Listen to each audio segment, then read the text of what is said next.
ఆరోగ్యానికి అడ్రస్ మారింది. అవుట్ఫిట్ ధరిస్తున్నారా మరి? పూర్తి వివరాలకు చదవండి రేపటి సాక్షి దినపత్రిక. ఆంధ్రప్రదేశ్లో టీడీపీ నేతల ఇసుక దోపిడీ తీవ్ర స్థాయికి చేరింది. అధికారికంగా విక్రయిస్తున్నది నామమాత్రమైతే టీడీపీ నేతలు అక్రమంగా తరలిస్తున్న దానికి లెక్కేలేదు.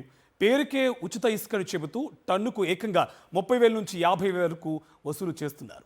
ఇసుక కృత్రిమ కొరత సృష్టించడంతో రాష్ట్రంలో భవన నిర్మాణ రంగం మొత్తం కుదేలైపోయింది. పేరుకేమో ఉచిత ఇసుక, అసలు పాలసీ ఉందో లేదో తెలియని పరిస్థితి. టన్ను కేవలం 195 అని ప్రభుత్వ ప్రకటన. ఇసుక కావాలని వెళితే నో స్టాక్ బోర్డులు. టీడీపీ నేతల కనుసన్నల్లో ఇసుక అక్రమదందా.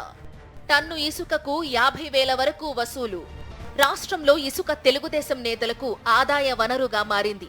కూటమి అధికారంలోకి వచ్చినప్పటి నుంచి అక్రమ మార్గాల్లో ఇసుక తరలిస్తున్నారు.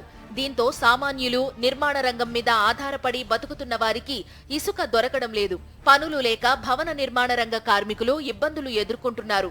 రాష్ట్రంలోని అనంతపురం, నెల్లూరు, శ్రీకాకుళం ఇలా చెప్పుకుంటూ పోతే దాదాపు అన్ని జిల్లాల్లోనూ ఇదే పరిస్థితి.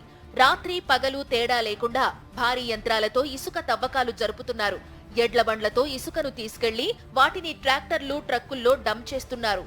ప్రభుత్వం ఏర్పాటు చేసిన స్టాక్ పాయింట్ల నుంచి ఉచిత ఇసుక తీసుకెళ్లొచ్చని ప్రభుత్వం ప్రకటించింది. కానీ అక్కడికి వెళితే నో స్టాక్ అని చెబుతున్నారు. మరోవైపు టీడీపీ నేతలు మాత్రం రీచ్ల నుంచి ఇసుకను యథేచ్ఛగా తరలించుకుంటున్నారు.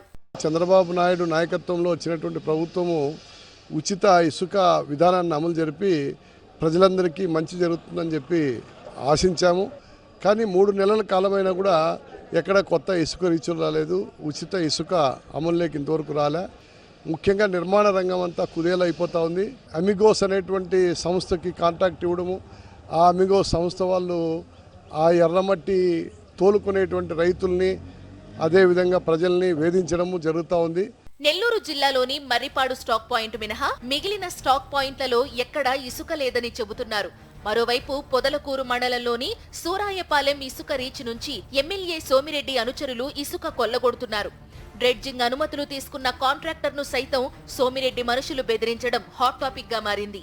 అనంతపురం జిల్లాలో టన్ను ఇసుక 195 రూపాయలకు విక్రయిస్తున్నామని అధికారులు చెబుతున్నారు. కానీ అనంతపురం సిటీలో ట్రాక్టర్ ఇసుకకు 5,000, కదిరిలో 7,000 వసూలు చేస్తున్నారు. ఇక ఇసుక టిప్పర్ కావాలంటే ఏకంగా 25,000 సమర్పించుకోవాల్సిందే. చంద్రబాబు నాయుడు ఎన్డీఏ ప్రభుత్వం వారి ఎన్నికల మేనిఫెస్టోలో ఉచితంగా ఇస్తామని చెప్పారు. ఉచిత ఇసుక ఇవ్వాలని చెప్పి మేము కూడా డిమాండ్ చేస్తూ ఉన్నాము. కానీ ఆ పాలసీని ఇంకా అమలుపరిచినట్టుగా కనపడ్డంలా. 4,300 రూపాయలు ట్రాక్టర్ ఇసుక అంటూ ఉన్నారు. టిప్పర్ వచ్చి 12,000, 13,000 రూపాయలు అంటూ ఉన్నారు. ప్రజలకు మేలు చేస్తామని అధికారంలోకి వచ్చిన కూటమి సర్కార్ టీడీపీ నేతలతో ఇసుక దందా నడిపిస్తోంది. ఒక్కో స్టాక్ పాయింట్ నుంచి పదుల సంఖ్యలో ట్రక్కుల్లో ఇసుకను అక్రమంగా తరలిస్తున్నారు. టీడీపీ నేతల కనుసన్నల్లో ఇసుక మాఫియా నడుస్తున్నా అధికారులు చేష్టలుడిగి చూస్తున్నారు.